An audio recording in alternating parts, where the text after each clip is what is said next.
Hi, welcome to the Off-Grid Kitchen.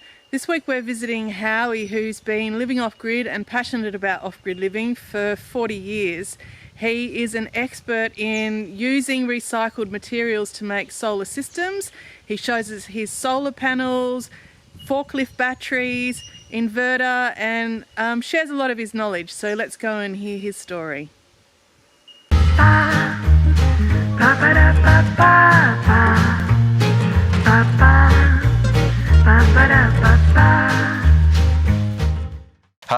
Ground mount systems for buildings that are in the shade and or poor aspect.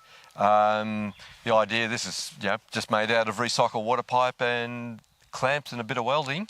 Perfect. And it sits out, this collects sun from first thing in the morning till late in the afternoon. It works really well. But anyway, there's 8 panels here, but basically these 4 of them are a series together, which effectively makes them one solar panel, which lifts runs the higher voltage. So these panels are probably 36 volts each. So when you join them together, it's 4 times 36 thereabouts. And same with that bank. They come in as 2 separate lots, and then it's shot underground across to the controller and the cabinet. And you were saying these are recycled panels? These are recycled panels. They're like new. And and you were saying like when they were new, they would cost. These were about $320 odd when they're new, and you can buy 250 watt panels anywhere these days, from even tip shops now, for around about $20 each. So good. It's amazing. But there is a very dirty side of the solar industry as well. That I've been in scrap metal yards in the city, and especially Brisbane, where you'll see piles of hundreds of these on pallets being crushed into skip bins just to extract the scrap aluminium, and the panels still have a lot of life in them. I've tested some of them, and I've just been blown away that they get a few dollars only scrap. But some of these are now being recycled. They're going into the Solomon Islands and such, and there's apparently some company sending them to South Africa now to have them recycled. To be used as panels? Yep. They get packed into 40-foot shipping containers and sent off, which is fantastic. But the other sort of tragic thing about the whole thing, when people replace their systems, like some of these systems are only a few years old. They should be on the roof for at least 30 years because they still work. But even with the railing, all the aluminium extrusion, the railing, that gets replaced when they put new panels up. Yeah. So I buy a lot of that at scrap value, and I'll show you what I've done with it on another system I've got. Right. Once again, another ground mount system. It's not permanent. I'm sort of just mucking around with this one because this is all recycled racking that comes off the roofs when panels are on conventional house. But I decided, with all the offcuts and bits and pieces, to experiment and build a ground mount frame. So 16 panels. They're just wired up. They're series parallel, so they're in blocks of 4 again. So the power's just shunted, goes through fuses, isolator switches, which is mounted under the panel, across to the orange box over there, which is a 48 volt, 775 amp hour forklift battery. And what's the power that you get out of this? Well, the battery storage is about 38 kilowatts, which is pretty serious. It weighs 1.2 tonne, if that helps. Summertime I run air conditioning. It runs a workshop, metalwork lathe, woodwork tools, all sorts of machinery, as well as the house, TV, lights, and induction cooktop. So I'm not using, I use very little LPG, and the induction cooktop just works beautifully off this. They were thrown out at the Byron tip. They're huge. What were they used for? They were brand new. Don't know. They're galvanised. They're 200 by 200 square posts. And my plan is to bolt them onto concrete pads, and then build a single poster or row of single posts ground mount frame. And a lot of these panels that you're looking at now will actually go on to that. But I mean, these are all basically throw-out panels. The railing was all recycled. It's all had a previous life. What's the chicken's name? Doesn't have one. It must have been the end of 2019. We had a hailstorm come through Gooningary, and it was the size of cricket balls. It just shredded everything. And interestingly, that all the neighbours around with their new solar panels, all their panels got smashed. Wow. And yet I had piles of panels just sitting on the ground here, flat as well, not on an angle, and not one solar panel was broken. Because of its age? I think the quality of the solar panels are getting cheaper and cheaper and cheaper all the time, and getting higher power, more power out of them as well.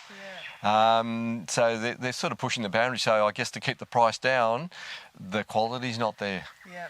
And it's just amazing that the amount of insurance jobs from shattered solar panels, where when I came home I knew we'd got smashed, and I came home and the first thing I looked at was my solar panel collection, and it's like, it survived. Look, in my opinion, with off-grid systems, which is the only thing I'm interested in, the battery is the key to the whole thing. They come in so many different types and sizes, and it's about selecting what size battery you need for your system. Batteries are expensive and they're vulnerable, and solar panels these days, recycled, they're dirt cheap. So what you were saying, like, this is an old forklift battery? Well, I was at the right place at the right time. This is a new one. It's never been in a forklift, but it is a a wet cell lead acid forklift battery.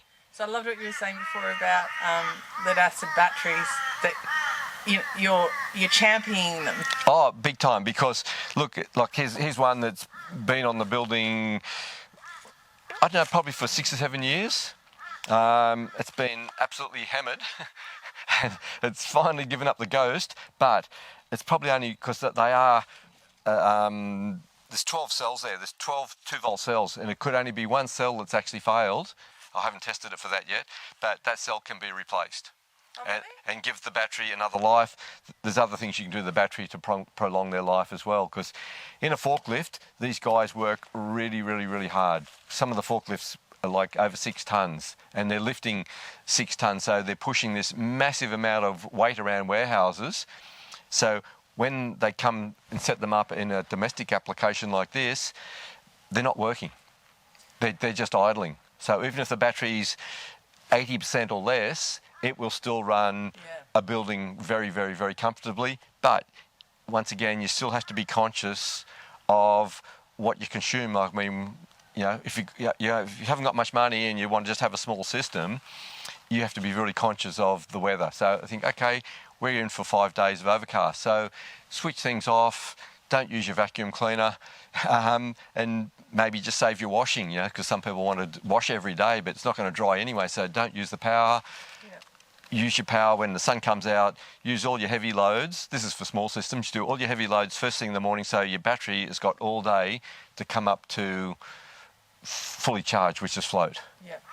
With a battery like this, to give the battery maximum longevity, you only want to discharge it to about 70%.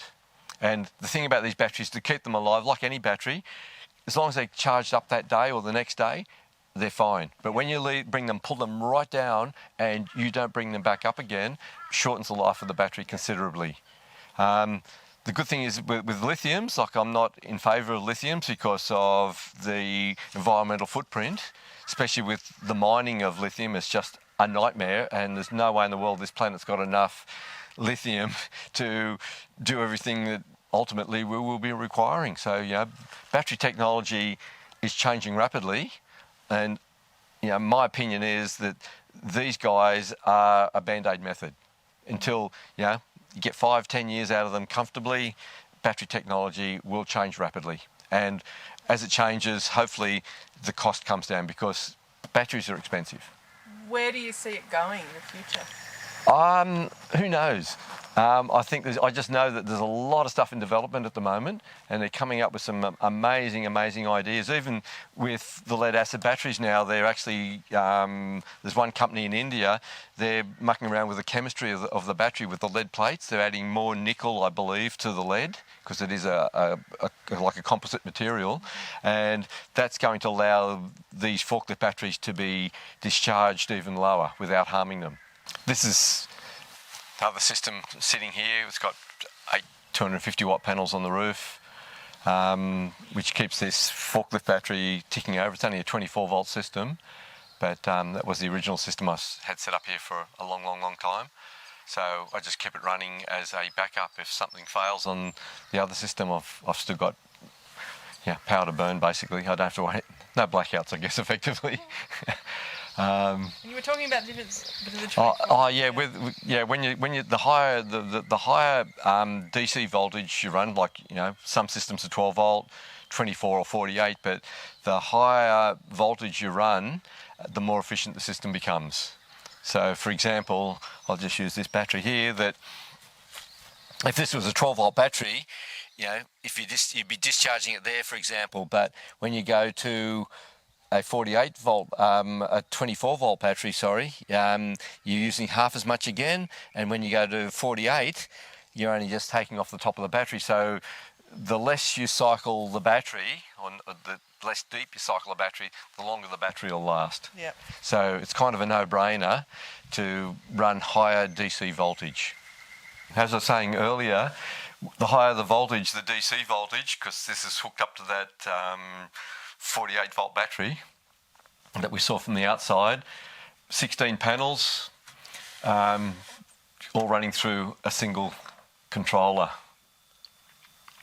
So saying the more the higher your DC voltage, the more panels you can actually put through a controller. So that can either run at 12 volts or up to 72 volts, but 48 volt batteries are reasonably accessible, so that's why I've stuck with that. And this is a 4 kilowatt Schneider inverter, and that's amazing what that will run.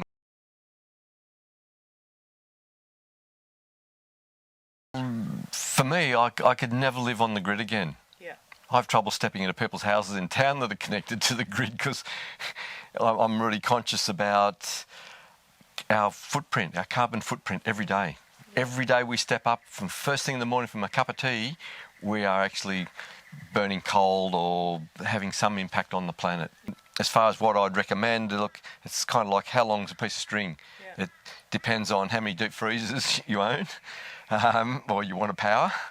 And that can change by what you eat as well. If you want to grow your own food, your power needs are actually less because you're not using as much refrigeration, because that was years ago. Like my first system when I came here in 1980 was an old recycled truck battery I got at the tip, and one solar panel, which is only a 42 watt panel, which I paid $420 for, which was a huge amount of money back in those days. And it's like I've got a nuclear power plant now for nothing compared to what it was back then.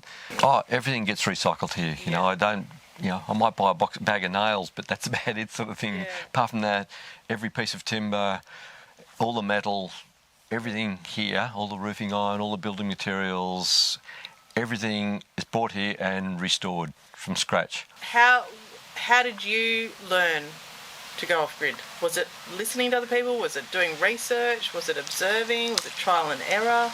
All of the above. All right. Desperation. Look, I did use when I first came here, I had very idealistic ideas, and I thought, well, I'm a carpenter. I've done a lot of carpentry. I didn't even use power tools back then because I didn't want to run a generator. Yeah. So I did things with hand planes and braces and bits and, building a building with a handsaw. It was ridiculous. It just took forever to do. But I ran a generator, then I hated starting a generator up just to do one saw cut. So I've been waiting a very, very long time for technology to change because it was changing rapidly. And I thought, I'm just going to wait. It's going to get cheaper. But I thought, I'm going to be an old man before I actually do anything the way I'm going with this attitude. So I sort of bit the bullet and got a decent battery bank, got some panels, and did the initial upgrade, which allowed me to run some power tools, and then the price of panels, come down to practically nothing, nearly giving them away now. And when that happened, it just meant that, hey, an old forklift battery, this, that, and just go and buy a decent inverter, and I can run drop saws, I can run electric planes, I can run any woodwork machinery that I like, can be run straight off the solar, dead easy now. Isn't it? Yeah. And this is what I'm trying to get across to people, that it's not impossible anymore. Whereas before it was just monetary wise, it was out of the question. Yeah. But for somebody who wants to set up a very reliable system, you can do that for probably less than $5,000 now. And any last things that you wanted to? Oh, do it. Just just do it. It is doable.